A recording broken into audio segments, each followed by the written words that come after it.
कृष्ण हरी नर्मदे हर। आज आहे 8 नोव्हेंबर 2025 वार शनिवार। आमच्या आज पायी नर्मदा परिक्रमेचा 6वा दिवस आहे आणि आम्ही निघालेलो आहोत भोईंदा या ठिकाणावरून। आता सकाळचे वाजलेले आहेत 6:30। तर चला आता निघूयात। काय आज बघू आज दिवसभर काय प्रसंग येतात, काय अनुभव येतात ते। परिक्रमावासियांची सकाळ सकाळी आरती चालू आहे। हे बाबा जे आहेत उत्तराखंडचे, यूट्यूबचे व्हिडिओ बघून हे परिक्रमेत आलेले आहेत, नैनिताल जवळचे आहेत। त्यांच्यासोबत त्यांच्या मैयाही आहेत आणि हे आपले बाबा धुळे जिल्ह्यातील शिरपूर तालुक्यातील हे बाबा आहेत। हे माझे व्हिडिओ बघत असतात। नर्मदे हर। सकाळ सकाळी आम्ही निघालो होतो, तर या बाबाजींनी चाय प्रसादाची परिक्रमावासियांसाठी सेवा केलेली आहे। मी आता भोईंदा गाव सोडून पुढच्या गावाकडे आता प्रस्थान करतोय आणि सकाळ सकाळी हा नैसर्गिक चिमण्यांचा किलबिलाट ऐकू येतोय, छान वाटतंय।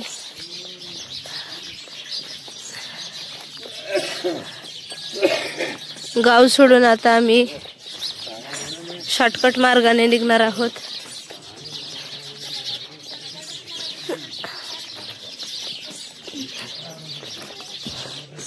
सकाळ सकाळी इथे परिक्रमावासियांसाठी नर्मदे हर व्यवस्था केलेली आहे।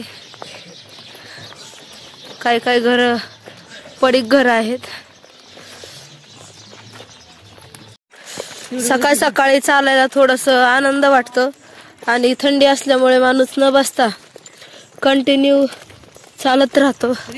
त्याच्यामुळे सकाळ सकाळी फ्रेश वातावरण असलं की परिक्रमावासी जरा जास्तच चालतात। म्हणून सगळेजण म्हणतात ना की सकाळचा जेवढा टप्पा लवकर उरकतो तेवढं दुपारनंतर चालता येत नाही, आणि खरी गोष्ट आहे दुपारनंतर चालवणं होत नाही, जड जातं चालायला। अजून ती दुसरी नदी वाहत आहे, आम्ही त्याच्याकडे चालवतो। तो मार्ग सोडून आता पुढे निघालेला आहोत।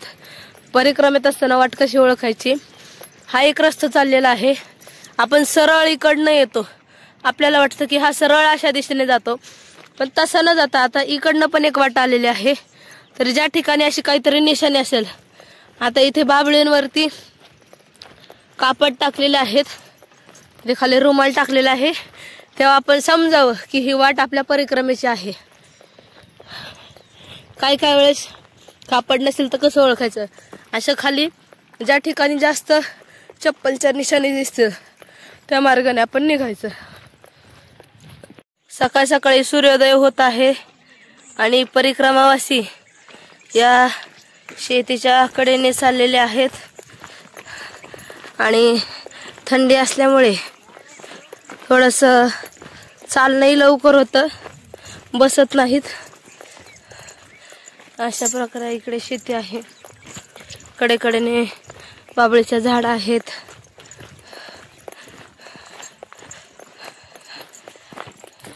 मी थोडा वेळ बसलो होतो, माझा पाय आज खूपच दुखायला लागलेला आहे। 3-4 किलोमीटर आल्यानंतर थोडीशी विश्रांती म्हणून सगळे परिक्रमावासी बसलेले होते आणि पुन्हा आम्ही पुढे आता मार्गस्थ झालेलो आहोत। आम्ही आता रस्त्याचा मार्ग सोडून थोडं आडमार्गाने चाललेलो आहोत। इकडे डोंगर आहे, इकडे आहे झाड, इकडे आहे शेती, बकरीचं पिल्लू हरवलंय।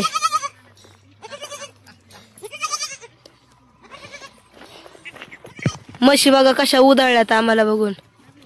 आमचे पांढरे कपडे, हातात दंड असले त्यांना वेगळंच वाटतं। सकाळचा व्ह्यू खूप छान आहे हा।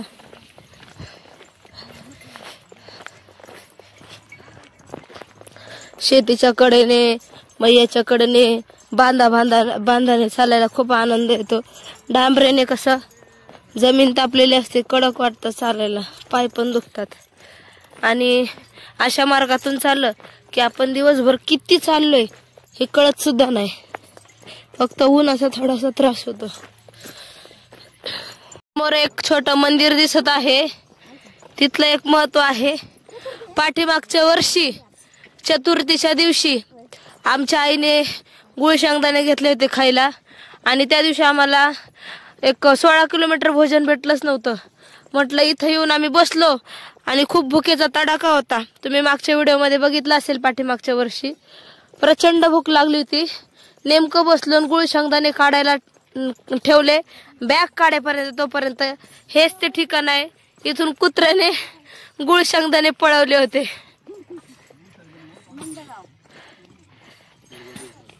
आता चालत असताना एक मुंबईचे बाबा आहेत आणि एक पुण्याचे बाबा आहेत. सहज रस्त्यात आमची गाठ पडली. तर जे मुंबईचे बाबा आहेत ते त्यांना दिसत नाहीत, अंध व्यक्ती आहेत, तरीही नर्मदा परिक्रमेत ते चाललेले आहेत. आणि दुसरी गोष्ट म्हणजे महत्त्वाची, जे पुण्याचे बाबा आहेत ते त्यांना त्यांच्या सहाऱ्याने घेऊन चाललेले आहेत. खरंच तर जो व्यक्ती त्यांना घेऊन चाललेला आहे त्यांचा खूप पुण्याचा असा मोठा वाटा आहे. तर भेटूयात आपण त्यांना. दोघ जण बाबाजी आहेत. तर हे आहेत पुण्यातले बाबाजी, वडगाव शेरीचे, आणि हे बाबा आहेत मुंबईचे आहेत. तर हे यांना परिक्रमेत घेऊन चाललेले आहेत. खरंच मैयाची खूप मोठी लीला आहे की नटखट यावे, शुद्ध होऊन या जावे. कोणी जरी आलं तरी ती मैया सांभाळून घेते आपल्या भक्तांना. माझं नाव कैलास कुदळे. मी राहणार पुणे, वडगाव शेरी. तुमचं नाव सांगा. मी श्री नवनाथ बनसी गाढवे, मुक्काम पोस्ट आर्वी, तालुका जुन्नर, जिल्हा पुणे, राहणार मुंबई. 5 वेळा पंढरपूरची परिक्रमा पायवारी केली. बसनी दर पौर्णिमेला पंढरपूर आणि गाणगापूर करतो. एकादशी आणि पौर्णिमेला ज्या टायमाला असतो त्या टायमाला माझे सोबतचे मित्र कैलास कुदळे यांची दत्तगुरू महाराजांनी गाठ घालून दिली. नंतर आमचा गेल्या वर्षी विषय झाला का आपण मोठी परिक्रमा, नर्मदा परिक्रमा करूया. ते म्हटले चला आपण जाऊया. असा विषय झाला आणि आईने आम्हाला अनुमती दिली, आशीर्वाद दिला आणि आईच्या आशीर्वादाने आम्ही नर्मदा परिक्रमा करत आहोत. म्हणजे तुम्हाला दिसत नाहीयेत आता, तरी पण तुम्ही 150 किलोमीटरचा जो प्रवास आहे तो कसा होता तुमचा? पांडुरंगाची कृपा, आई वडिलांचे आशीर्वाद रोज एकदा तरी पडतोच एकदा. पण चालताना पण चालताना पडतो, गुडघ्याला लागतं, हे होतं. पण एक आनंद असतो ज्या टायमाला आपण चालतो त्या टायमाला समोरच्या माणसाने नर्मदे हर असा आवाज दिला का अंगात एक शक्ती येते आणि त्या शक्तीमुळं परत पुन्हा चालायला तयार होतो. तुम्ही या बाबाजींच्या सहारे चाललेले आहेत. खरं तर मी काय तर मैयानी कौतुक करावं असं त्यांचं कार्य आहे की तुम्हाला ते परिक्रमेची एक देवच तुमच्या सोबत आहे. तुम्हाला परिक्रमेच्या मार्गावर ते घेऊन चाललेले आहेत. नर्मदे हर. अशा प्रकारे ते बाबाजी यांचा सहारा घेऊन चालतात.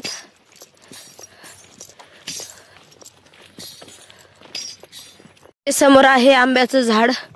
दरवर्षी या ठिकाणी दुपारच्या वेळेला परिक्रमावासियांना ताक दिलं जातं. मागच्या वर्षी आम्ही या ठिकाणी दुपारचं ताक घेतलं होतं आणि एक अभंगही झाला होता. तर हे ते ठिकाण आहे. आता सकाळची वेळ आहे त्याच्यामुळे परिक्रमावासियांसाठी चाय प्रसादी आणि केळी दिली जात आहे.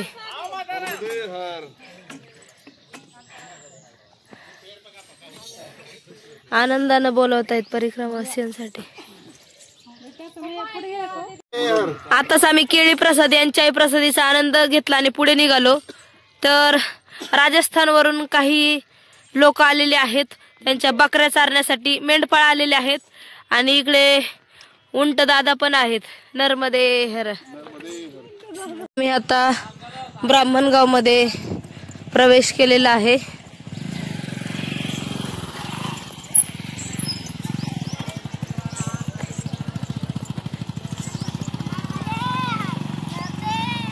नर्मदे हर.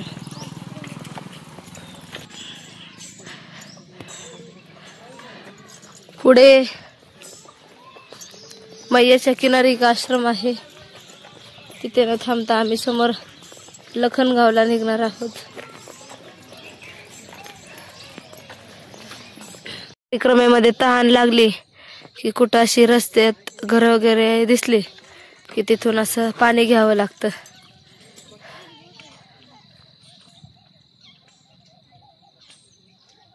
सकाळ सकाळी थंडी सुटलेली आहे, त्याच्यामुळं सगळे जे गावातले काही गावकरी आहेत उन्हाला बसलेले आहेत. इकडे मेंढरा आहेत ही जे राजस्थानवरून आलेले आहेत. बकरीला बघा हेअरस्टाईल खूप छान केलेली आहे, कलर दिलेला आहे, ओळखायला यावं याच्यासाठी. हारमध्ये हार हे बघा, ऊन थंडी लागते सकाळ सकाळी तर उन्हाला बसतात असं.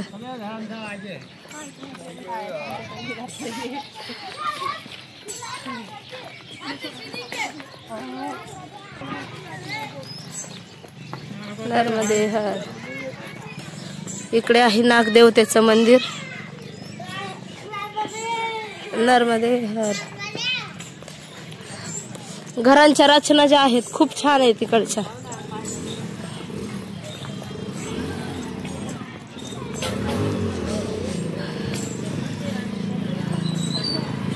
प्रत्येक गावातून गेलं की प्रत्येक गावात वेगळं काय ना काहीतरी बघायला भेटतं. इकडं आजी सकाळ सकाळी काहीतरी खात बसलेले आहेत मस्तपैकी उन्हाला.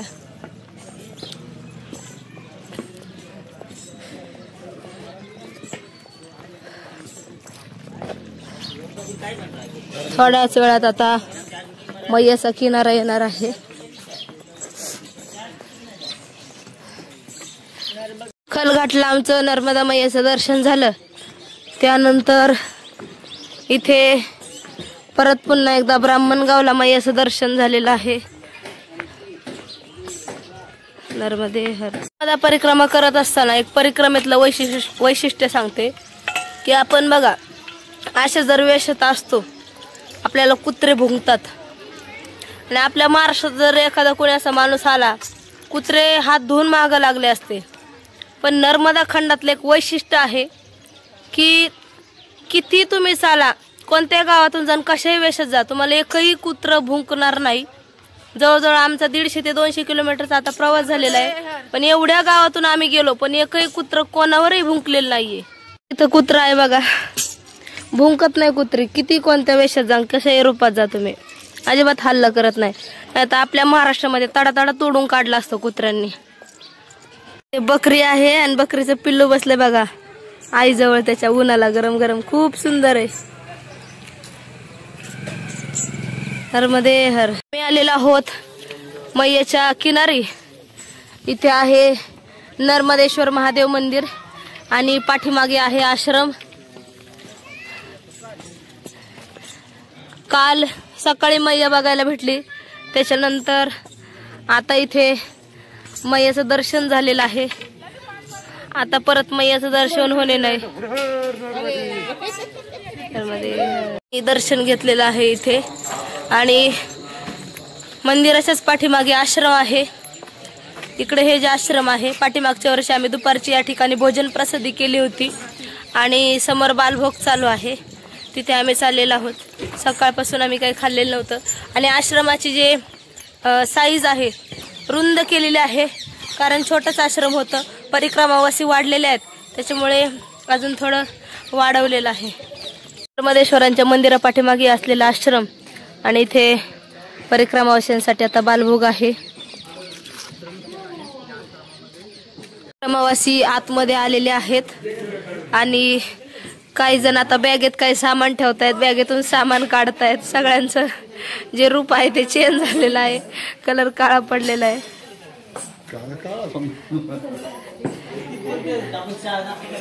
परिक्रमावासी इकडे बालभोग करत आहे. नुसती टोस्ट खात आहेत बघा, मोकळी, चहा सोबत नाही, काय नाही. इकडे माताजी खात आहेत मुरमुरे. गवळण मावशीन बघ केवढ्या मिरच्या घेतल्यात खायला. ठोस आणि मिरची कॉम्बिनेशन बघा. पाठीमागे महाराजजी ऊस खात आहेत. इकडे रुपाली मैया आहेत, त्यांनी बालभोग करून बसलेले आहेत. बाबाजी आहेत हे पीठ मळत आहेत, कारण दुपारी जे परिक्रमावासी येतील त्यांच्यासाठी सोय चालू आहे. आणि गावकरी ना काही काही जण स्वइच्छेने सगळं खर्च करतात आणि परिक्रमावासियांना जे आहे ते अन्नदान करत राहतात। नर्मदे हर। क्या बना रहे हो आप? दाल बाटी। हम रुके आज खाने के लिए। कितने बजे बनेगी? 11 बजे बन जाएगी। नर्मदे हर। परिक्रमावासी सकाळ सकाळचा बालभोग करताना इकडे खायला घेतलेला आहे मुरमुरे आणि शेव।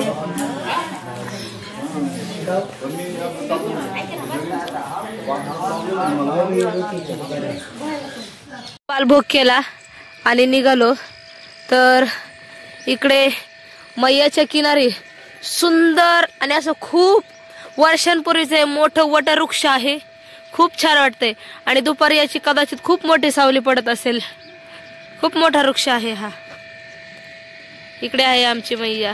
मी ज्या आता वाटेवरून चाललेलो आहोत तो हा पूर्ण शांततेचा मार्ग आहे। सुई पडली तरी आवाज येईल एवढी शांतता आहे। किड्यांचाही आवाज येतो या ठिकाणी। चला जाऊयात। आणि असाच मार्ग आपल्याला लखनगाव पर्यंत लागणार आहे। मध्ये एक गाव आहे पुढे।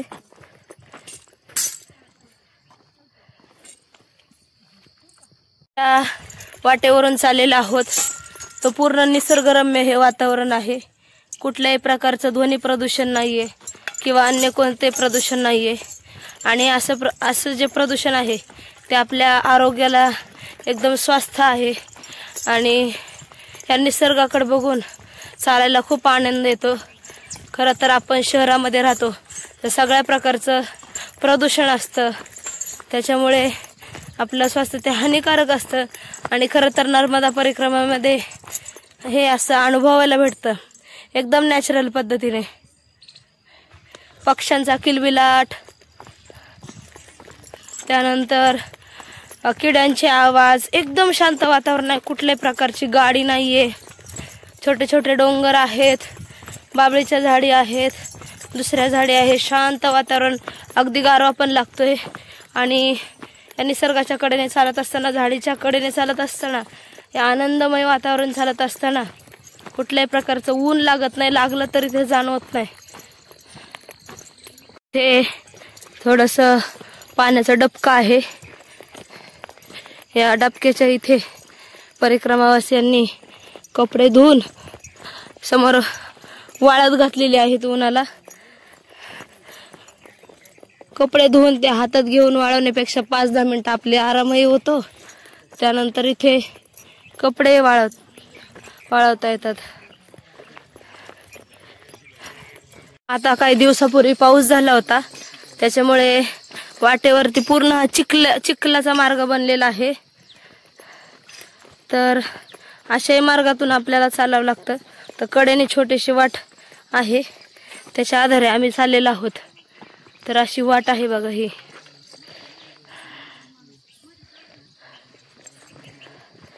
चिखलातून न जाता कडेने निघा यासाठी इथे असं बघा कापड लावलेलं आहे झाडाला, की जेणेकरून त्या कापडाला बघून परिक्रमावासी या दलदलीच्या मार्गातून न फसता सहजपणे या साईडने निघतील।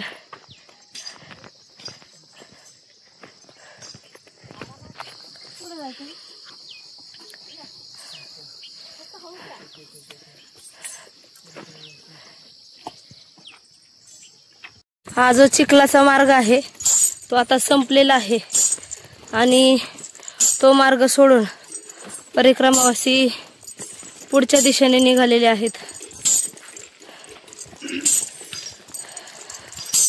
त्यावेळी आम्ही येड्या बाबळीच्या झाडाखाली विश्रांतीसाठी बसलो होतो।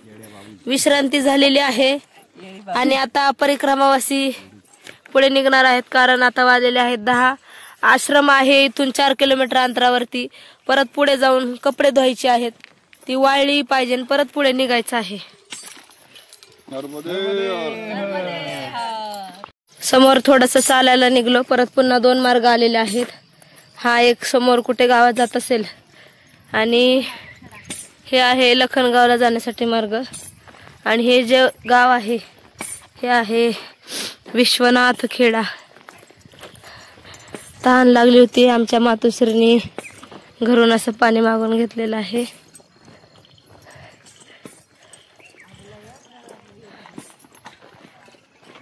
हे रामदेव बाबांचं मंदिर आहे विश्वनाथ खेड्यामध्ये. तर आम्ही वाटेवरून चाललो होतो. आम्हाला लखनगावला भोजन प्रसादीसाठी जायचं होतं. तर यांनी आमची वाट अडवलेली आहे परिक्रमावासियांना भोजन प्रसादीसाठी.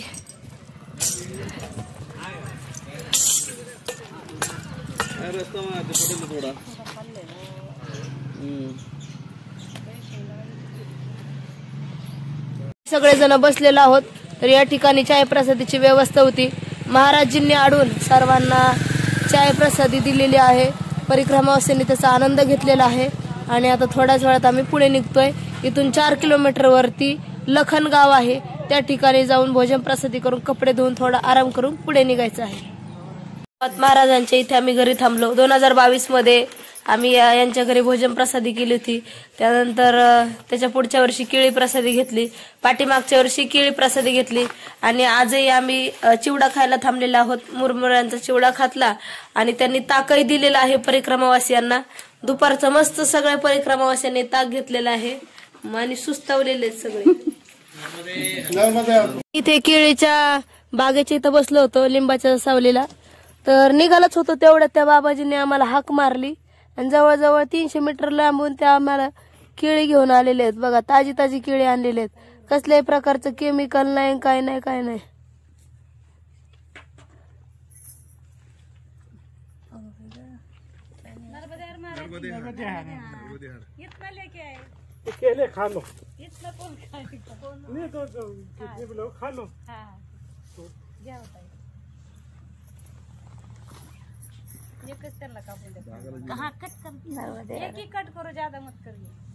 केळी खाल्ली आणि आम्ही पुढे निघालो. तर ही सगळी जी केळीची शेती दिसत आहे इथून तर एंड पर्यंत तिकडे, आणि ती पलीकडची पूर्ण केळीची शेती त्या बाबाजींची आहे. दिसायला एकदम सर्वसामान्य दिसतात. पण आमचा भूक लागली होती. आम्हाला आमचा आत्मा तृप्त केला बाबाजींनी. चला परिक्रमावासी निघालेले आहेत.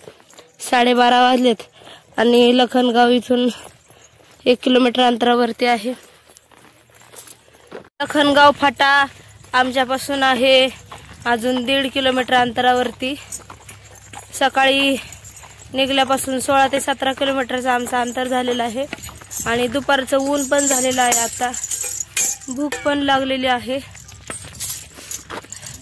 अजून 1.5 किलोमीटर अंतरावरती गेल्याच्या नंतर भोजन प्रसादी करायची आहे. तहान पण लागलेली आहे. मध्ये कुठे पाणी भेटलं नाही. मागे एक गाव होतं त्या ठिकाणाहून पाणी घेतलं, पिलो आणि आता परत निघालेलो आहोत. मी पोहोचलेलो आहोत आता लखनगाव फाट्याजवळ. हा पाठीमागचा जो रोड दिसत आहे तो आहे लखनगाव फाटा. तर आता वाजलेले आहेत 1:15. दुपारी कसं चालू वाटत नाही त्याच्यामुळे बसत उठत आलेलो आहोत. आणि जवळच इथे आश्रम आलेला आहे 100 मीटर अंतरावरती.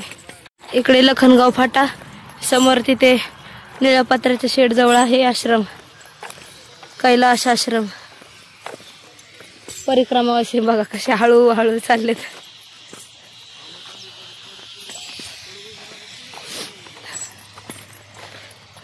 आम्ही पोचलेलो आहोत इथे कैलाश आश्रमात. परिक्रमावासियांनी कपडे वाळत घातलेले. इकडे भोजन प्रसादीची तयारी चालू आहे. सगळं आश्रम फुल झालेलं आहे.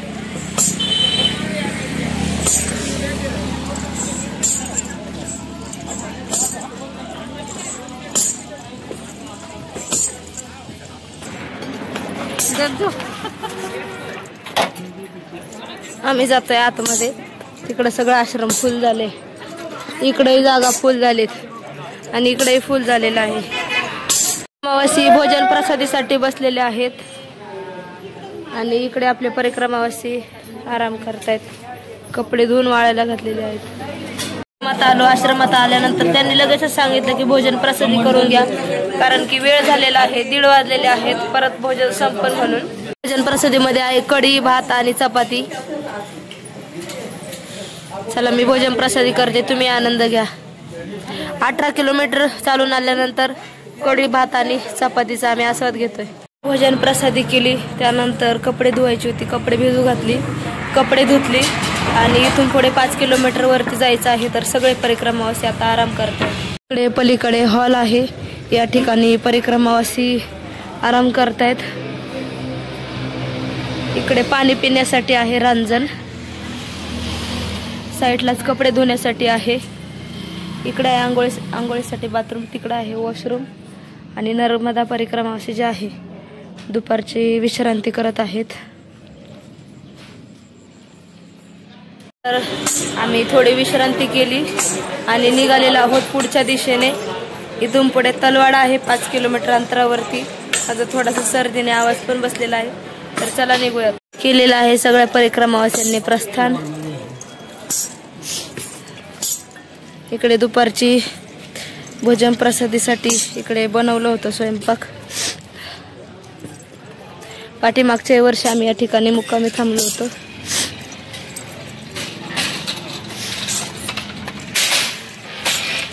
परिक्रमावासी आता येत आहेत पाठीमागून.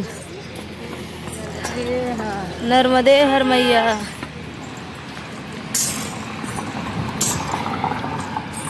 आणि इथून पासून बडवानी पर्यंत सगळा हायवे आहे.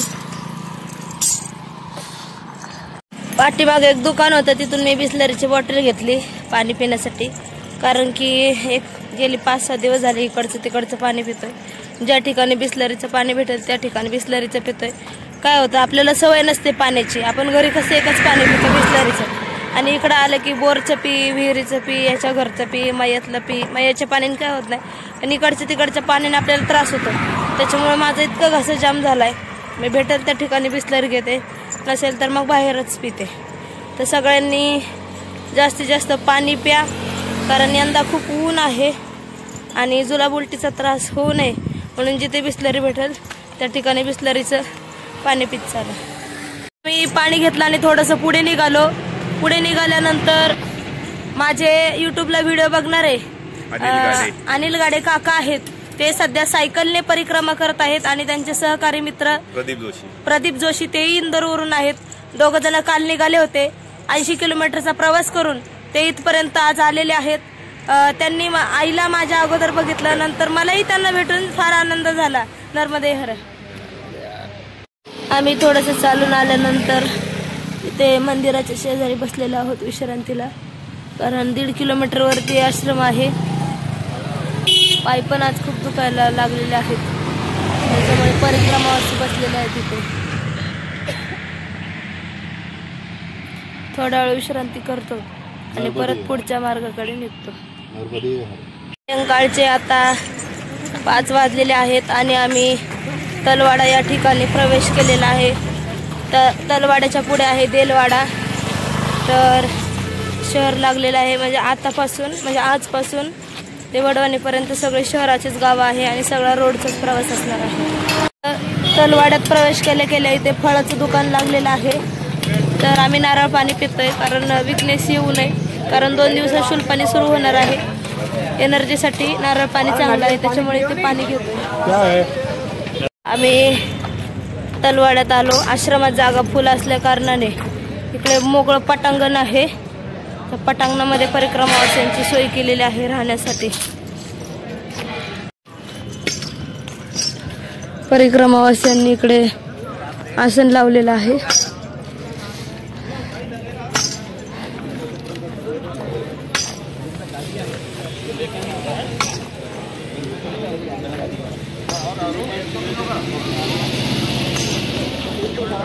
आम्ही इथे आलो आणि हे सगळं पटांगण आहे. पटांगणामध्ये परिक्रमावासी पडलेले आहेत. आल्यानंतर आज मला खूप त्रास झाला, ताप पण आली होती, पाय पण खूप जाम झाले होते. आणि जसं निघालं ना तसं शहर लागलेलंच नव्हतं, हॉस्पिटलही कुठं नव्हतं. मग मी एक इंजेक्शन घेतलं, उलटे झालत्या, तापही आला होता, घसाही दुखतोय. आल्यानंतर आरती वगैरे झाली. त्यानंतर आता मी झोपलेले आहे आणि आपल्या गवळण मावशी आहे, त्यांनी माझी दृष्ट पण काढली होती. तर आता मी भोजन प्रसादी करते आणि नंतर मग झोपून घेते. तर आजचा मी व्हिडिओ इथं सेंड करते. मला त्रास होतोय, मला आता आरामाची गरज आहे. तर आजचा आमचा पूर्ण प्रवास आहे जो आम्ही सकाळी भोईंद्यापासून निघालो तर तलवाडापर्यंत 24 ते 25 किलोमीटरचा झालेला आहे. तर आजचा व्हिडिओ तुम्हाला कसा वाटला? व्हिडिओ आवडला असेल तर व्हिडिओला लाईक शेअर कमेंट करा. भेटू आपण नेक्स्ट व्हिडिओमध्ये. तोपर्यंत सर्वांना रामकृष्ण हरी. नर्मदे हर.